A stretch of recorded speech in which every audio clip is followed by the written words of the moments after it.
Title, my neighbor whispered. Your shadow still finds mine. Part 1, the beginning. I noticed her before I ever meant to. It was the way she stood on her porch at dusk, quiet, one hand resting on the railing, the other holding a mug she never seemed to drink from. The kind of stillness that made the air behave differently. My world used to end at the edge of my own routine, college classes, late nights, silence. But then she moved in next door, and silence stopped meaning peace. It started meaning her absence. Her name was Elena. Mid-40s, maybe, but that word, 40, didn't fit her. She carried herself like time had tried to weather her and failed. A single strand of silver ran through her hair, catching the light like it had something to say. I was 23, pretending to know who I was, yet every time I caught her eyes, dark, unreadable, I felt seen in a way that felt older than me. We only exchanged small things at first. A wave over the fence. A half smile while collecting mail. But even those seconds had weight, as if the world leaned closer to listen when she spoke. That evening, the sky was bruised purple. I was taking out the trash when I saw her again, barefoot on her porch, fingers brushing against the ivy climbing the wall. She looked up, startled, as if she hadn't expected anyone to witness her being that still. Long day? I asked too casually. She smiled, a slow, deliberate curve of the lips that never reached her eyes. They all are, she said softly. And you? I shrugged, stepping closer without realizing it. Trying to make the short ones last. She let out a quiet laugh, the kind that escapes before you remember to hold it in. Her hand went up to push back her hair, but the motion stalled halfway. Her gaze caught mine, steady, assessing, almost amused. That pause, that 1 second, stretched into something dangerous. I felt the night tilt. The air between us grew heavy, humming with things neither of us had earned the right to say. She turned slightly, leaning against the wooden post. The porch light flickered above her, soft gold tracing the line of her neck, her collarbone. You shouldn't look at people that way, she said. I blinked. What way? Like you've already decided something about them. Her tone was calm, but her thumb rubbed the edge of her coffee mug, back and forth, as if grounding herself. I wanted to look away. I didn't. I haven't decided anything, I said quietly. You just make it hard not to notice. Her lips parted, a breath, not a word, and then she shook her head, almost smiling. You're too young to talk like that. And you're too beautiful to believe that matters, I said before I could stop myself. The silence that followed wasn't empty.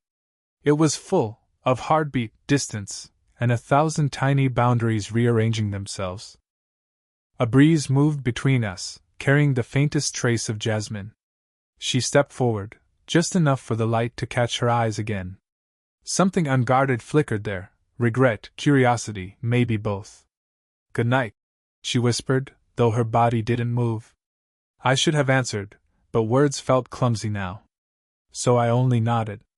And just as she turned to go inside, her shadow crossed mine on the porch floor, soft, overlapping. For a moment they didn't separate.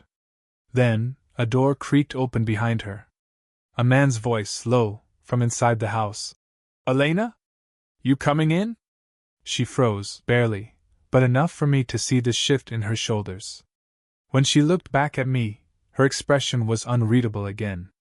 But her voice, barely audible, carried across the night like a secret she hadn't meant to share. My shadow still finds yours, she said. And then she stepped inside, leaving the door just slightly open. She didn't come out onto the porch for 3 days after that night. I told myself I didn't notice, that I was too busy with work, deadlines, the 1,000 small distractions that fill a day. But every time I passed my kitchen window, my eyes went to her house. The curtains were always drawn. The light in her living room stayed off until late. It was like she'd taken the air with her. On the 4th evening, I found her again, this time outside by the shared fence, pruning the overgrown vines that climbed over both our yards. She wore a loose, cream-colored shirt, sleeves rolled up, wrists delicate against the rough stems. Hey! I said, too quietly at first, then louder. You've been hiding. She lipped up, the corner of her mouth curving, but not into a full smile. I wasn't hiding. Just trying to remember how to breathe without being seen. Her words hit something in me I didn't know had a name. I climbed over a loose board in the fence to help her. She didn't stop me. The distance between us shrank until I could smell the faint scent of her perfume, something warm, like sandalwood and rain. Did I say something wrong that night? I asked finally. She paused, clippers in hand. No.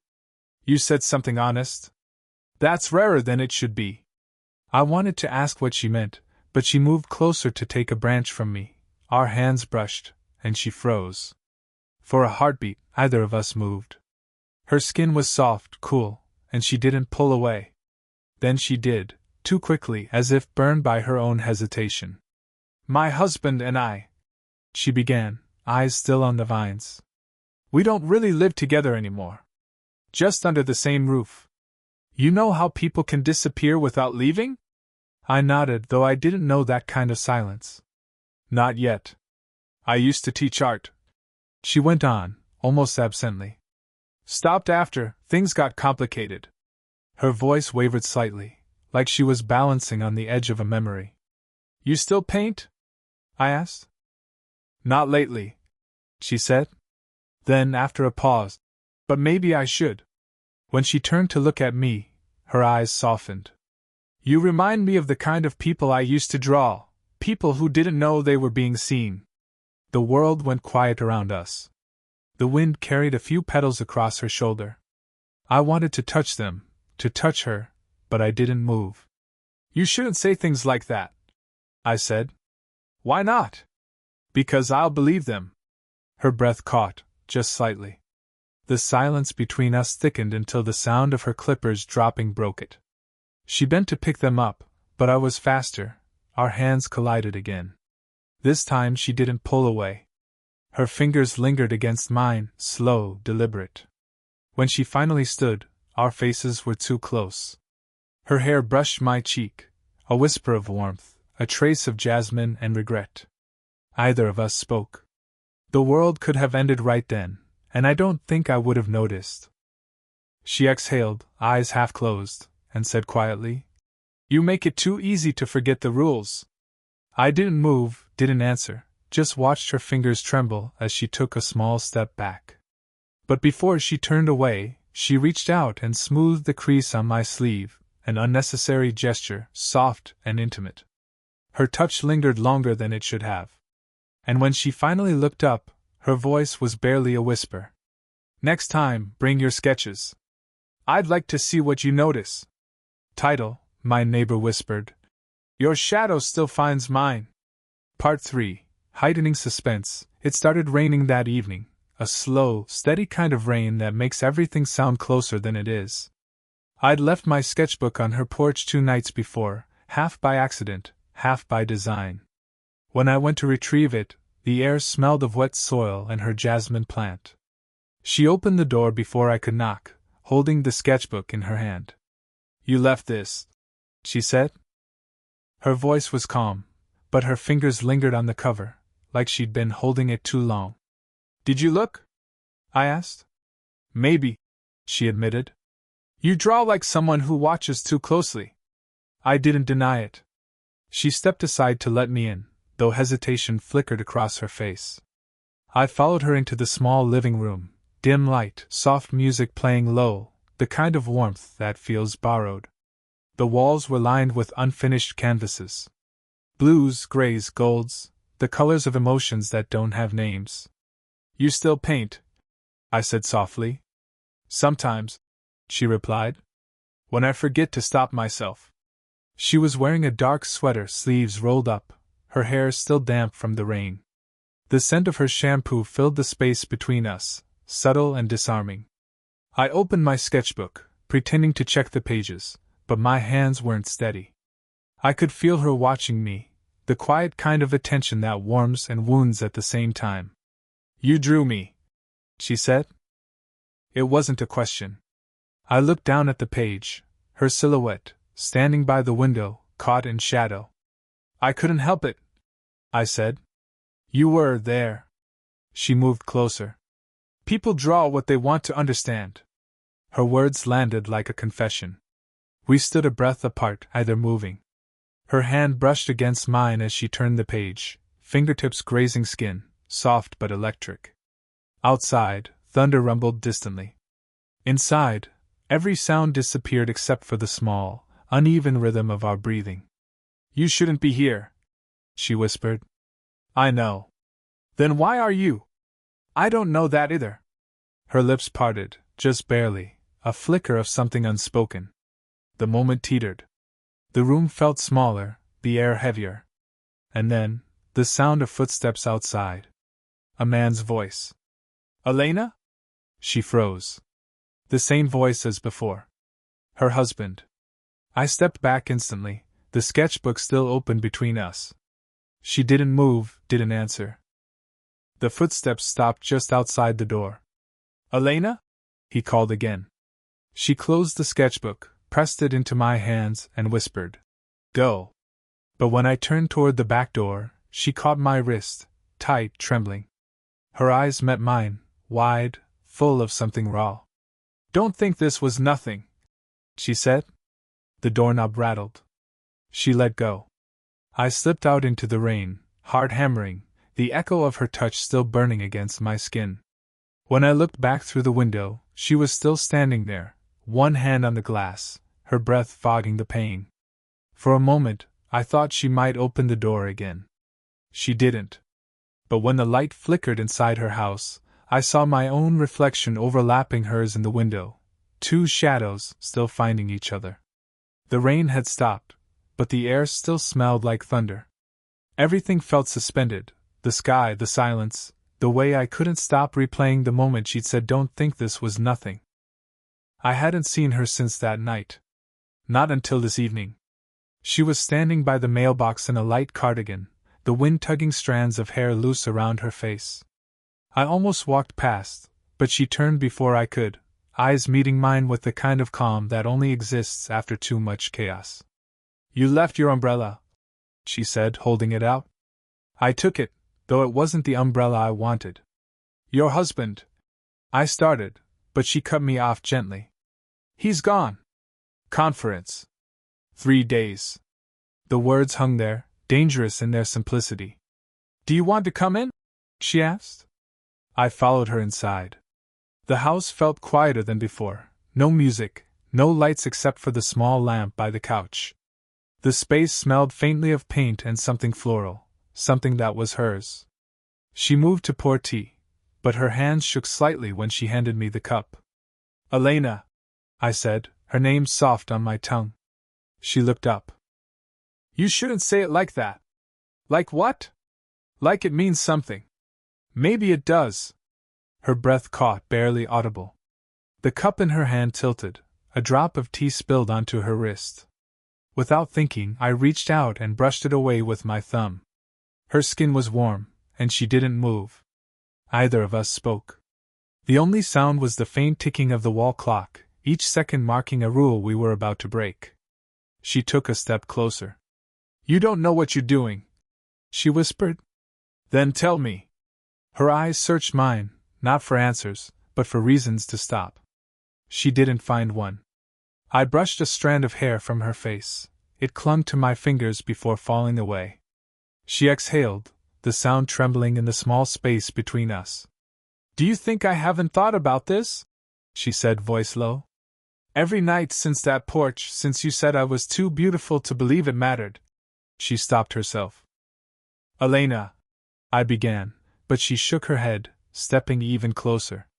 You make me forget who I promised to be, she said. I could feel her breath now, soft against my jaw. The air pulsed between us, heavy and alive. I don't want to ruin anything, I whispered. You already did. The words landed like an exhale and a confession at once. Her fingers reached up, grazing my collar, then flattening against my chest. I felt her pulse through her palm, quick, uncertain, human. We stood there, inches apart, the world shrinking down to the sound of our breathing. Her eyes flicked to my lips, then back to my eyes. Tell me this isn't real, she said. I didn't.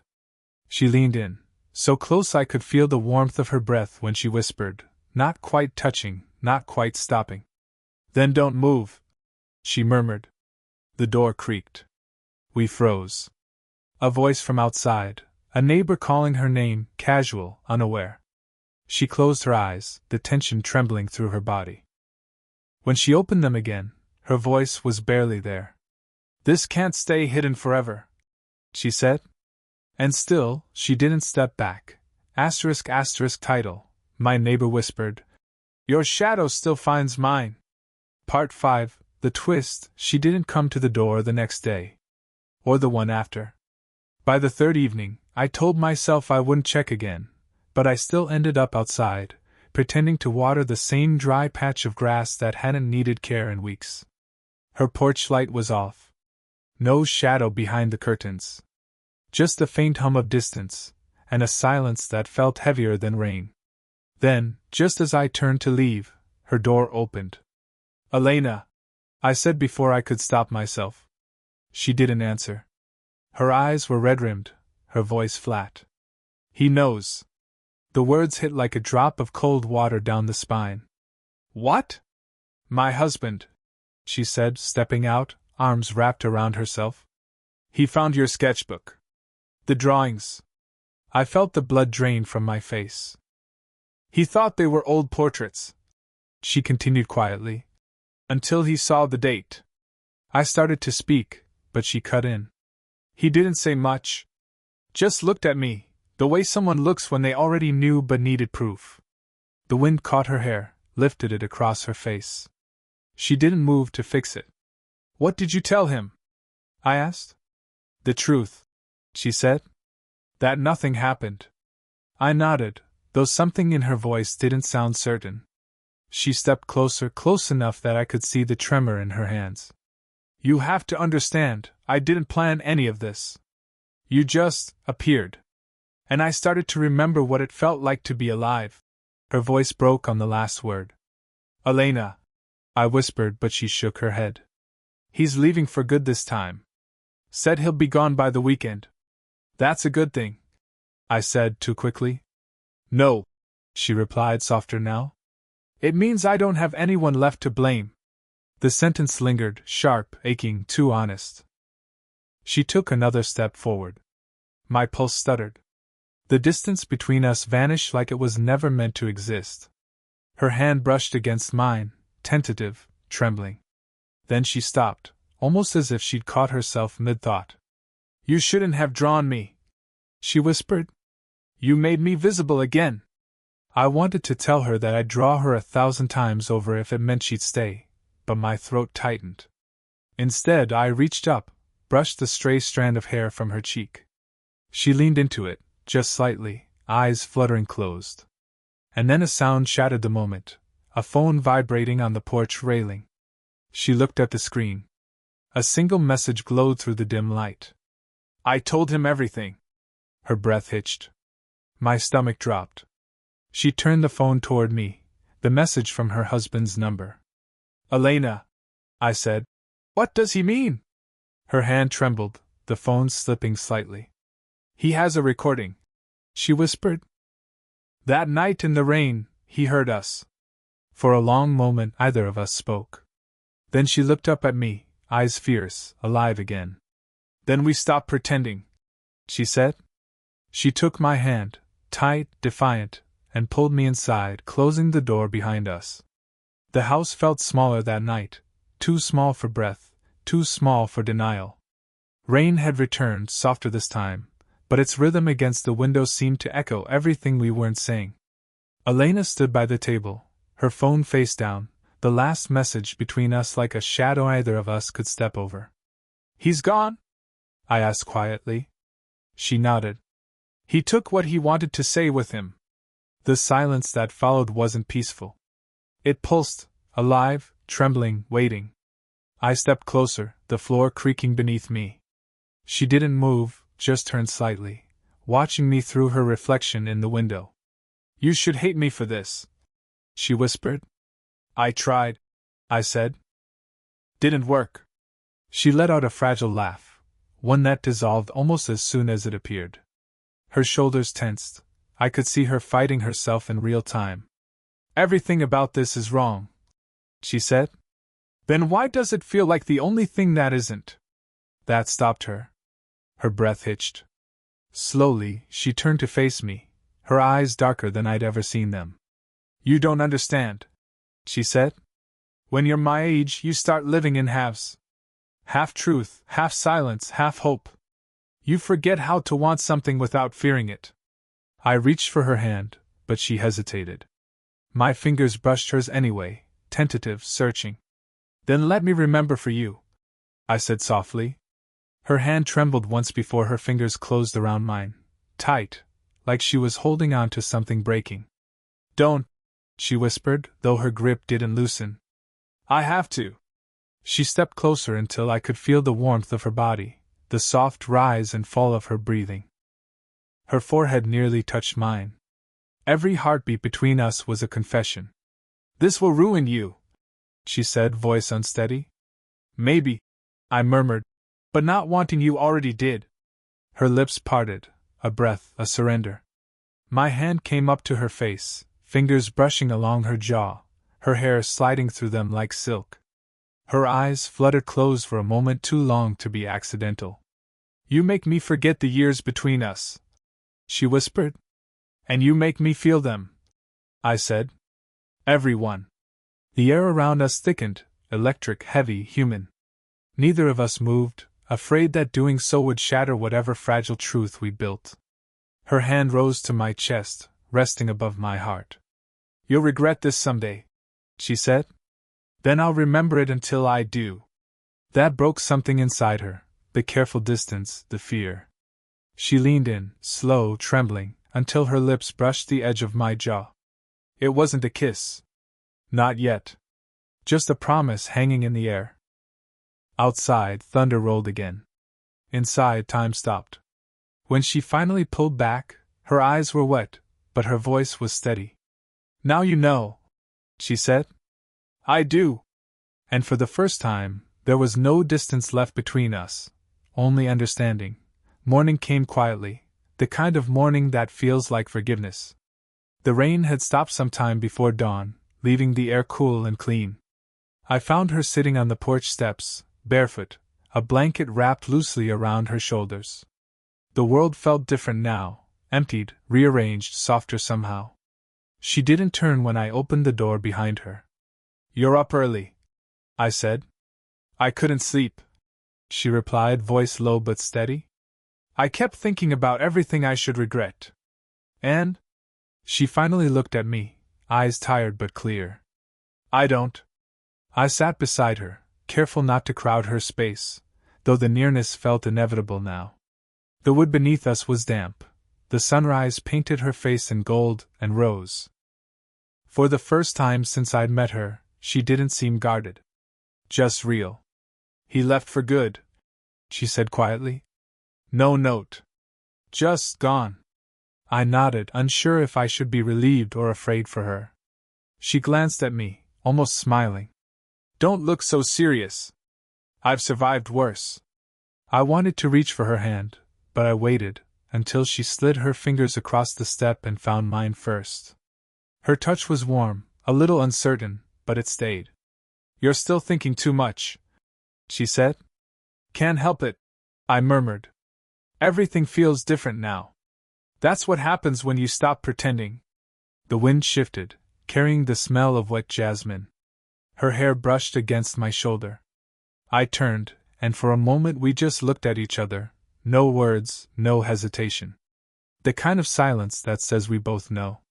You're not a mistake, she said suddenly. I want you to know that. I let out a slow breath I didn't realize I'd been holding. And you're not some impossible dream, I replied. She laughed softly, shaking her head. We sound like people trying too hard to make poetry out of real life. Maybe that's what it's always been, I said. Real life, just quieter. Her hand tightened around mine, a gentle pulse that said stay. I brushed a thumb across her fingers, tracing the faint paint stains she'd never quite managed to wash off. You're going to draw again, I said. And you're going to stop watching from a distance, she answered. I smiled. Deal. She leaned her head against my shoulder. The porch creaked, the birds started up somewhere beyond the fence, and the world, our small, imperfect corner of it, felt right. After a long silence, she whispered, You know, I used to think love was about finding someone who made you forget yourself. But maybe it's about the opposite, someone who reminds you you're still here. I turned and kissed her forehead, slow, grounding, human. Her hand found my chest again, right where it had before, and stayed there. We didn't need more than that. The morning light stretched across us, two shadows overlapping gently on the wooden steps. Still finding each other. Still staying.